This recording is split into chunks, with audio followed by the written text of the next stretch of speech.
Nakakagulat na eksena sa kasal. Isang kasal ang hindi natuloy matapos mapatunayan ng mga nakasaksi na tila nilumay ng bride ang groom. Ayon sa mga saksi, nagpakita ang groom ng kakaibang pag-uugali, parang hindi na siya nasa sarili. Nang may isang bisita na nagwisik ng asin sa kanya, tila nagising siya mula sa isang malalim na pagkakahilo at naguluhan kung ano ang tunay na nangyayari. Ang mas malalang nangyari, sa gitna ng kaguluhan, hindi na dumating ang judge na dapat sana'y magpatuloy ng seremonya. Dahil dito, agad na kinansela ang kasal. Hindi rin nakatanggap ng bayad ang mga suppliers gaya ng hotel, dekorasyon, DJ, 360 booth, photo booth, at iba pa. Lahat ng mga inihanda at inasikaso ay napunta sa wala, na nagdulot ng matinding abala at pagkadismaya sa lahat ng kasangkot.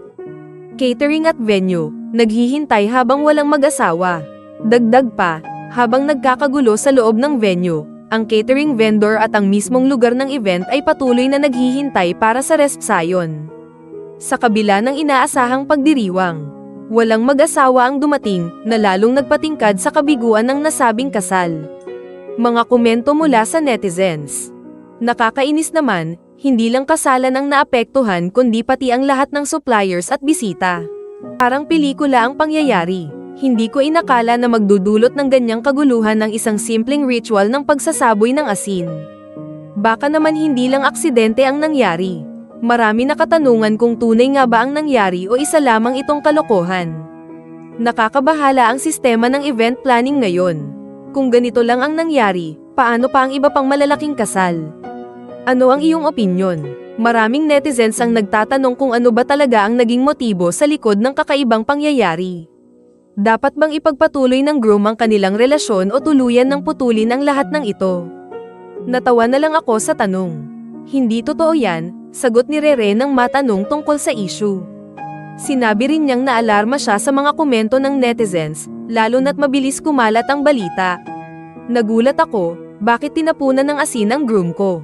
Akala ko talaga anong masama ang ginawa ko. Para daw ito sa pangontra sa kulam o love potion. Pero itinanggi niyang gumamit siya ng kahit anong panggayuma. Wala akong ginamit na kahit ano para mapaibig siya. Hindi ko kailangang gawin yun. Ang kwento sa likod ng kanilang relasyon. Ikinwento rin ni Rere kung paano nagsimula ang kanilang relasyon. Nagkakilala kami sa Davao, isang one-night stand lang talaga yun. Ngunit dahil sa isang problema, napunta sila sa Cagayan de Oro at doon na nagpatuloy ang kanilang relasyon. Ayon sa kanya, nauwi na lang sa kasalan ang kanilang relasyon. Ako lahat ang naghanda ng kasal. Ako ang nag-asikaso ng lahat, venue, catering, suppliers.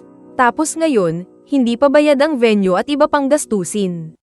Laking gulat din daw niya nang makatanggap ng mensahe mula sa kaibigan niya. May nagtanong pa sa akin kung saan ko raw nabili yung love potion ko. Grabe, hindi ko alam kung matatawa o may inis ako.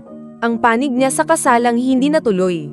Sabi ni Rere, ang lalaki mismo ang nag-request na magpakasal sila.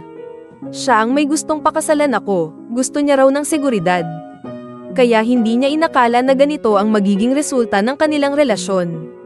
Sa kabila ng lahat, hindi niya alam kung paano aayusin ang sitwasyon ngayon, lalo na't marami ang naabala sa hindi natuloy na kasal. At malaking gastos ang nasayang. Ano sa tingin nyo? Sino ang dapat managot sa nangyari? Dapat pa bang ituloy ang kasal o tapusin na ang lahat?